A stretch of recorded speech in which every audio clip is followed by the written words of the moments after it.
Akkam jirtu barattoota, yeroo darbee waa'ee maayikirooskooppii, faayidaalee maayikirooskooppii, gosoota maayikirooskooppii, akkasuma namoota maayikirooskooppii kalaqan waliin ilaallee turre. Kutaa nutti waa'ee seelii waliin ilaalla jennee addaan dhaabne ture. Har'a waa'ee seelii itti fufnaa jechuudha. Waa'ee seelii barannaarraa seeliin maal akka ta'e argamaa fi hiikaa seeliillee kan waliin ilaallu ta'a jechuudha. Seelii bineeldotaa fi seelii biqilootaa jennee adda baasnes kan waliin ilaallu ta'a. Egaa seeliin bu'uura caasaalee fi dalagaalee lubbu qabeeyyiiti. Seeliin kun namni yookiin orgaanizimoonni hundi seelii tokko yookiin seelii tokko ol irraa ijaaramanii jechuudha. Wanti lubbu qabeeyyiin lafa kanarra jiraatu hundumtuu seelii tokko yookiin tokko ol irraa kan ijaaramedha jechuudha. Kana jechuun seeliin bu'uura caasaalee fi dalagaalee lubbu qabeeyyiiti jechuudha. Orgaanizimoota kanas seel qeenxee fi seel hedduu jennee addaan qooduu dandeenya.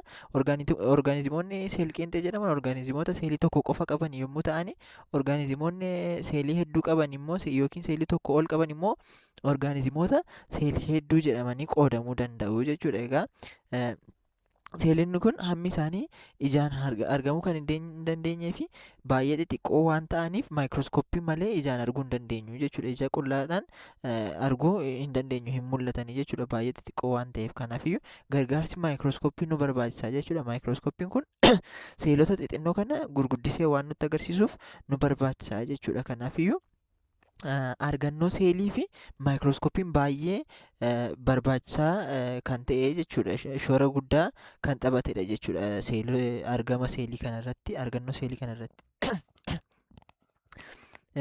Argamaa fi hiikaa seelii yommuu ilaallu, dagaagina saayinsii seeliif shoora guddaa kan taphate kalaqamuu maayikirooskooppiiti jedha. Maayikirooskooppiin kun egaa wantoota xixiqqoo gurguddisee mul'isa jenneerra. Seeliin kun immoo seeliin ijaan mul'achuu waan hin dandeenye, ija qullaadhaan mul'achuu kan hin dandeenyee fi baay'ee xixiqqoo waan ta'aniif gargaarsa maayikirooskooppiidhaan argamu jechuudha. Kanaafiyyuu argamuun seeliidhaaf shoora guddaa kan taphatu kalaqamuu maayikirooskooppiiti jechuudha. Maayikirooskooppiin iddoo guddaa yookiin ga'ee guddaa qaba jechuudha seeliin argamuudhaaf. Saayinsiin waa'ee seelii qo'atu kan jalqabame jaarraa 20ffaa keessadha jedha. Haa ta'u malee yeroo darbee waa'ee maayikirooskooppii yeroo ilaalaa turretti namoota bebbeekamoo kanneen akka Rooberti Huukii fi Antoonii Vaan Luuyinhuuk kanneen jedhaman jaarraa 17ffaa keessa yeroo sana kaasee waa'ee seelii wanta beekan haasa'aa turaniiru jechuudha. Hojii isaanii agarsiisaa turaniiru. Waa'ee argama seelii ilaalchisee egaa yeroo darbee waliin ilaalleerra. Kan itti aanu caasaalee seelii fi dalagaa isaanii jedha. Caasaaleen seelii maalidha yeroo jennu, caasaalee seeliin kun seelonni caasaalee adda addaa dalagaa mataa isaanii qaban qabu jedha. Qabiyyeen seelii membireenii seeliin marfamee jiru bakka gurguddoo lamatti qoodama jedha. Qabiyyeen seelii egaa membireenii seeliidhaan marfamee argama jechuudha. Seeliin tokko membireenii seeliidhaan marfamee argama jechuudha. Innis wanti membireenii seelii sana keessatti argamu sun immoo bakka lamatti qoodama. Innis niwukilasii fi saayitoopilaazmiidha jechuudha. Niwukilasiin gidduutti kan argamuu fi saayitoopilaazmiin immoo qaama waan akka bishaanawaa ta'e niwukilasii sana marsee membireenii seelii sana keessatti kan argamudha jechuudha. Caasaalee xixiqqoo saayitoopilaazmii keessatti argaman orgaaneelota jedhamu jedha. Orgaaneelota jechuun caasaalee xixiqqoo kanneen akka maayitookondiriyaa, raayiboozomii, kilooroppilaastii kanneen jedhaman kun kan keessatti argaman, yookiin orgaaneelota jechuun maayitookondiriyaa, raayiboozomii fi kilooroppilaastii fi kanneen kana fakkaatan kun orgaaneelota jechuu dandeenya jechuudha. Orgaaneelonni maalidha? Caasaalee xixiqqoo saayitoopilaazmii keessatti argaman jechuudha. Orgaaneelonni kun dalagaa mataa isaanii ni raawwatu jechuudha. Maayitookondiriyaan dalagaa mataa isaa qaba, akkasuma kilooroppilaastiin akkasuma raayiboozomiinis dalagaa mataa isaanii qabu jechuudha. Caasaalee seelii biqiltootaa fi bineeldotaa kan jedhu yeroo ilaallu, seelonni biqilootaa fi bineeldota maayikirooskooppii koompaawundii jalatti yommuu ilaalaman caasaalee seelii gurguddoo sadii ta'anii mul'atu jechuudha. Yeroo maayikirooskooppii koompaawundii fayyadamnee ilaallu seelonni biqiltootaa fi bineeldotaa kun caasaalee gurguddoo sadii qabu jechuudha. Caasaalee seelii gurguddoo sadii qabu jechuudha. Innis membireenii seelii, saayitopilaazmii fi niwukileesiidha jechuudha. Membireenii seelii kun saayitopilaazmii fi niwukileesii hammatee irra marsee kan jirudha jechuudha. Haguugee argama saayitopilaazmii fi niwukileesii haguugee argama jechuudha. Niwukileesiin gidduutti kan argamu yoo ta'u, saayitopilaazmiin immoo qaama bishaanawaa ta'ee gidduutti kan argamudha jechuudha. Seelonni hundi caasaalee seelii wal fakkaatan qabaachuu baatanis caasaalee seelii keessaa muraasni akka armaan gaditti ibsamaniiru jedha. Egaa seelonni hundi caasaalee wal fakkaatan hin qaban jechuudha. Caasaalee adda addaa qabaachuu danda'u. Kan wal fakkaatanis ni jiru. Egaa muraasni isaan keessaa immoo haala kanaa gadiidhaan tarreeffamee jira. Innis jalqaba irratti membireenii seeliidha. Membireenii seelii kun maalidha? Sochii wantoota gara keessaa fi ala seeliitti raawwatamu to'ata jechuudha. Membireenii seelii kan jennu kun wantoota seelii keessa seenaniif seelii keessaa ba'an kan to'atudha jechuudha. Kana akka fakkeenyaatti yoo fudhanne, fakkeenyaaf mana yoo fudhanne, manni tokko balbala qaba. Balballi sun maal fayyada? Karaa ittiin namni seenuuf namni ba'u yookiin wantoonni adda addaa ittiin seenanii fi ba'anidha jechuudha. Karaa balbala sanaa ba'anii ba'uu fi seenu jechuudha. Balballi sun maal godha jechuudha?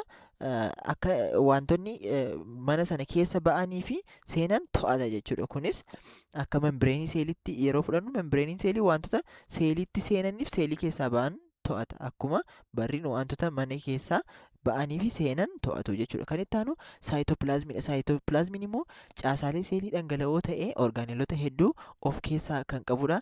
Saayitopilaazmii kana immoo meeshaalee manaa yoo fudhanne, meeshaaleen mana sana keessatti argaman membireenii seeliidhaan haguugamanii jiru saayitopilaazmoonni kun.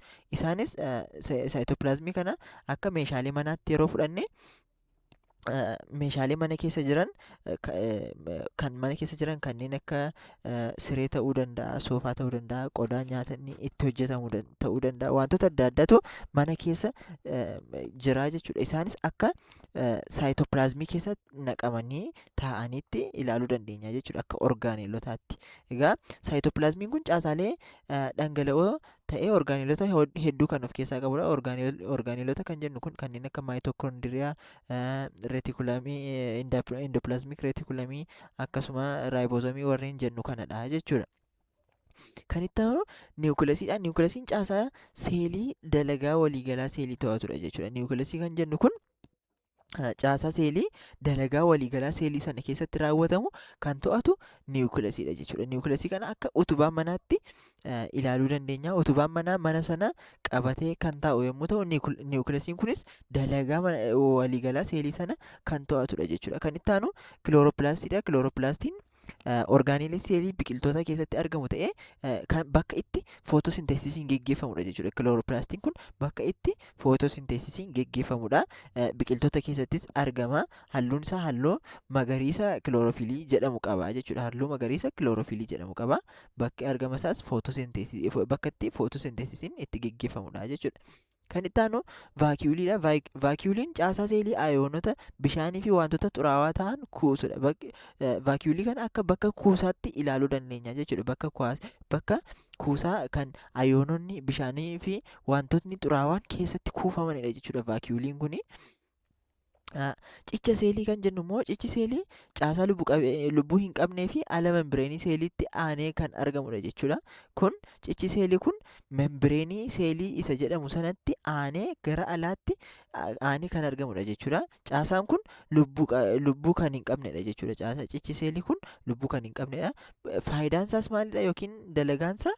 Caasaalee seelii irraa balaa ittisuu fi boca murtaawaa akka qabaatan kan gargaarudha jechuudha. Cichi seelii kun caasaalee seelii irraa balaa ittisa jechuudha. Akkasumallee boca qabaatanii akka isaan ta'an gargaara jechuudha. Kan itti aanu maayitookondiriyaadha. Maayitookondoriyaan orgaaneelii gubamni soorataa keessatti geggeeffamuu fi annisaan seelii itti oomishamudha jechuudha. Maayitookondoriyaan kun bakka itti gubamni soorataa itti geggeeffamu, akkasumallee annisaan seelii itti oomishamudha. Maayitookondiriyaa kana akka masoobiitti fudhachuu dandeenya jechuudha. Masoobii keessa wantoonni annisaaf nu ta'an, wantoonni soorataaf nu ta'an masoobii keessatti argamu. Kanaafiyyuu akka maayitookondiriyaatti fudhachuu dandeenya jechuudha. Maayitookondiriyaan gubamni soorataa achitti geggeeffama, akkasuma annisaan seeliillee achi keessatti oomishama jechuudha. Kan itti aanu raayiboozomiidha. Raayiboozomiin orgaanelii seelii oomishuuf ooludha jechuudha. Raayiboozomiin seelii pirootinii oomisha jechuudha. Raayiboozomii keessatti seelii pirootiiniitu oomishama. Raayiboozomii kana akka fakkeenyaa akka distiitti fudhachuu dandeenya jechuudha. Distiin maalidha? Bakka kan ittoon keessatti hojjetamudha jechuudha. Ittoon kan keessatti hojjetamu distiidha. Akkasuma pirootiiniin kan keessatti hojjetamu yookiin oomishamu immoo raayiboozomiidha jechuudha. Kun hundi maal keessatti argamu? Kun hundi membireenii seeliidhaan haguugame kana yookiin saayitoopilaazmii keessatti argamu jechuudha. Wantoonni amma tarreessine kun saayitoopilaazmii keessatti argamu. Saayitoopilaazmiin maalidha jenneerra lafa keessoo lafa mana keessaa jechuudha. Akka sanatti fakkeenya fudhanne. Kanaafiyyuu kanneen akka mosobii, kanneen akka diistii kun mana sana keessatti akkasuma utubaan manaa mana keessatti kan argamanidha jechuudha. Kanaafiyyuu kan itti aanu reetikulamii indoopilaazmaadha. Reetikulamiin indoopilaazmaa kun orgaanelii seelii pirootinii geejjibuuf gargaarudha jechuudha. Seelii oomishame kan geejjibuuf gargaaru indoopilaazmik reetikulamii yookiin reetikulamii indoopilaazmaa kan jedhamudha jechuudha. Kun wantoota adda addaa illee wantoonni adda addaa illee bakka itti oomishamanidha jechuudha. Indoopilaazmik reetikulam kan jennu kana akka bakka nyaanni itti hojjetamu yookiin kichinii jechuu dandeenya. Bakka nyaanni itti hojjetamu akka sanatti fakkeenya fudhachuu dandeenya jechuudha. Bakka nyaanni itti hojjetamu sanatti wantoota adda addaati hojjetama. Akkasuma indoopilaazmik reetikulamii kana keessattis wantoonni baay'een ni hojjetamu yookiin ni dalagamu ni oomishamu jechuudha. Kan itti aanu dhagnoota goljiidha. Dhagnoonni goljii orgaanelii pirootinii fi lipiidii qindeessuu, saamsuu fi geejjibudha jechuudha. Dhagnoota goljii kan jennu kuni orgaanelii pirootinii fi lipiidii ni qindeessa akkasuma saamsee geejjibuuf gargaara jechuudha dhagni goljii kuni. Kan itti aanu orgaanizimoonni caasaa seelii irratti hundaa'uun bakka lamatti qoodamu. Isaanis pirookaariyootii fi yuukaariyootii jennee bakka lamatti qoodna orgaanizimoota kana. Pirookaariyootii kan jennu kuni niwukileesii fi orgaaneloonni isaanii membireeniidhaan kan hin haguugamne yookiin kan hin golgamnedha jechuudha. Pirookaariyootii kan jennu kun niwukileesiin isaanii fi orgaaneloonni achi keessatti argaman sun kan hin haguugamnedha jechuudha. Membireeniidhaan hin haguugamne. Fakkeenya fudhanne kan akka baakteeriyaa fi akkasumallee saphapoo, cuqul magariisa kanneen jedhaman kun warra orgaanizimoota pirookaariyootii jalatti ramadamanidha jechuudha. Kan itti aanu orgaanizimoota iyyukaariyootiidha. Orgaanizimoonni iyyukaariyootii kun immoo niwukileesii fi orgaaneloonni isaanii membireeniidhaan kan haguugame yookiin kan golgamedha jechuudha. Fakkeenyaaf biqiltoota, bineeldota, fangasootaa fi pirootozoaa yoo fudhanne isaan kun niwukileesii fi orgaaneloonni isaanii membireeniidhaan kan haguugamee argamudha jechuudha. Wantoota amma haasa'aa turre walumaa galatti fakkii kanarraa hubachuu akkuma dandeenyu cicha seelii kan jennu jalqaba irratti kan argamu membireenii seelii gara alaatti kan argamudha jechuudha. Inni cicha seelii jenna. Gara bakka kana yoo ilaallu immoo kan saayitoopilaazmii kana marsee argamu membireenii seelii jenna jechuudha. Membireenii seelii kun saayitoopilaazmii sana haguugee yookiin marsee argama jechuudha. Vaakiyuulii yoo ilaallu vaakiyuuliin immoo bakka qullaa gidduu kana jirutti kan argamudha jechuudha. Kunis bakka kuusaadha jenneerra jechuudha. Bakka kuusaadha. Ayoonota bishaanii fi wantootni xuraa'oon bakka itti kuufamanidha jenneerra. Kun vaakiyuuliidha. Maayitokoondiriyaan immoo bakka annisaan itti oomishamudha jechuudha. Bakka itti annisaan oomishamu akkasuma gubamni soorataa itti raawwatamudha jechuudha. Bakka kanatti argama. Raayiboozoomotni immoo pirootinii oomishu jenneerra. Isaanis bakka kanatti argamu. Raayiboozoomonni pirootinii oomishuuf nu fayyadu. Akkasuma dhagnoota goljii yoo ilaalle warra didiimoon kun dhagnoota goljii jennaa jechuudha. Niwukileesii akka utubaa manaatti kan ilaalle niwukileesiin kunis kana fakkaataa jechuudha. Guddatee bakka kanatti kan argamudha. Saayitoopilaazmiin keelloo hunda bakka orgaaneelota kana hunda isaanii bakka tokkotti qabatee bifa keelloo kanaan kan argamu kun saayitoopilaazmiidha jenneerra. Kan itti aanu reetikulamiin indoopilaazmaa kan jennu immoo niwukileesii marsee kan argamudha. Kilooropilaastoonni immoo warreen magariisa kanadha jechuudha.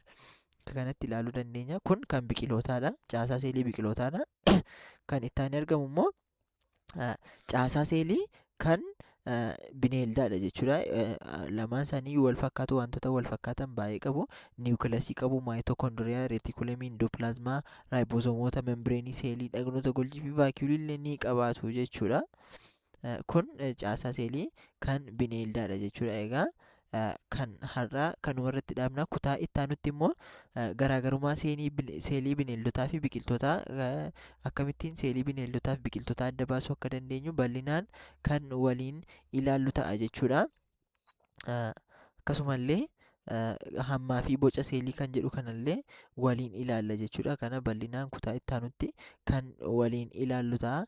Haga sanatti viidiyoo kana hiriyoota keessaniif qooduun barattoota baay'ee bira geessisaa. Akkasuma viidiyoon kun kan isinitti tole yoo ta'e laayik gochuun dagatinaa. Yaada qabdan kamiifiyyuu koomentii irratti nu beeksisaa.